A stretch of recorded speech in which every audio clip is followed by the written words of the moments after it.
Swami Dayananda Saraswati, the founder of the Arya Samaj, rightly points out that Vedic religion was monotheistic.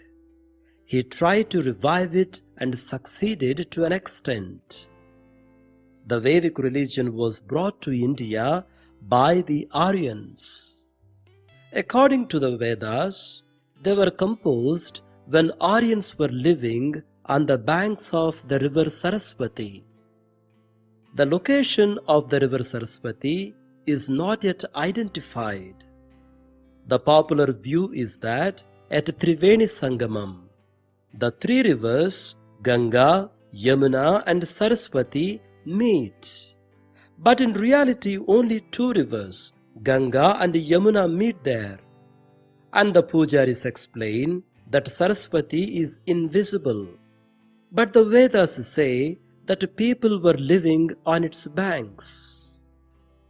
There is a small stream called Saraswati in Ambala, in the state of Haryana, India.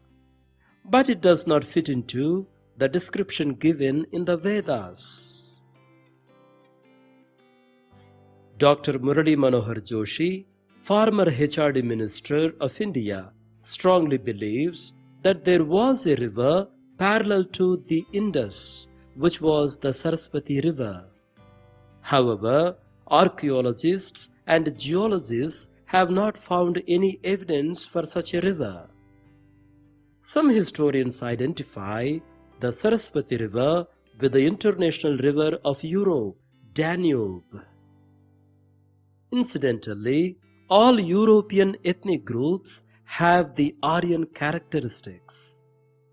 This view also fits into the theory of Balagangadhar Tilak, that the original home of Aryans was the North Pole, and from there they came through Turkey and Europe to India. Tilak came to this conclusion on the basis of the astronomical data available in the Vedas. Archaeologists have found an Aryan settlement in Boghaz-koi, Turkey, which flourished between 1800 to 1400 BC. Their color was Arunavarna, red complexion. The Boghaz-koi tablets were written in proto-Sanskrit, but in a Semitic script. Aryans and Semitics were usually at loggerheads in the history of mankind.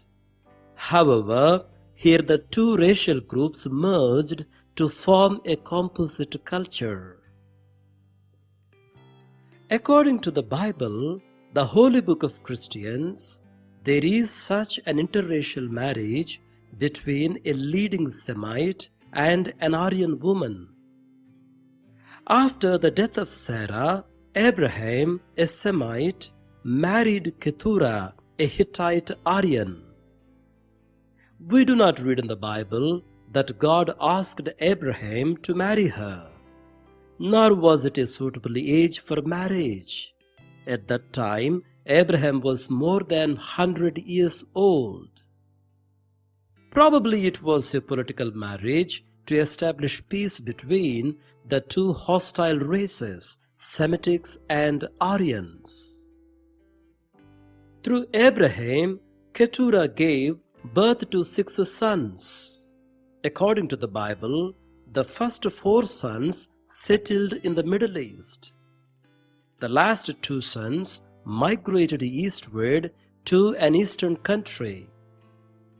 The Bible gives the names of the countries up to Afghanistan, and the country east of Afghanistan is India. That means the last 2 sons of Abraham came to India. They were Isbak and Shua. The sounds B and V are interchangeably used in the Indian languages, and every word in Abraham's language ended with the U sound, just like Telugu language. In fact, it is spelt Isfaku in the Hebrew Bible. There was a tribe called Ikshvaku in India, which played a very important role in early Indian history. Their religion was very much similar to the Hebrew religion. Now, let's look at some similarities between Vedic and Hebrew religions.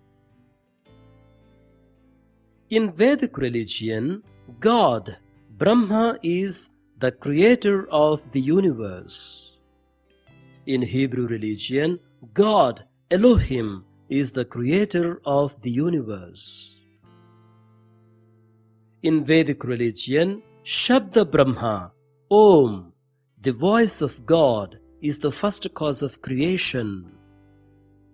In Hebrew religion, the word of God is the first cause of creation. In Vedic religion, Brahma underwent the suffering of sacrifice at the time of creation. In Hebrew religion, the Lamb, Jesus Christ, was slain at the foundation of the world. In Vedic religion, after death, the souls of the dead would go to Yamaloka. The righteous will be rewarded in the world of the fathers, whereas sinners will be punished in the house of clay. In Hebrew religion, after the death, the souls of the dead would go to Sheol. There are two sections in Sheol, one for the righteous, called the house of the fathers, also called as paradise, and another for the unrighteous, called miry clay. In Vedic religion, the basic ritual was yajna, sacrifice. In Hebrew religion, the basic ritual was sacrifice. The rishis who wrote the Vedas did not claim that they had a revelation from God.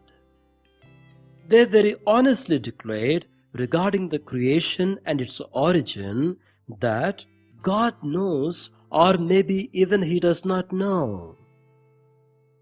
However, these similarities and some prophecies cannot be simply overlooked.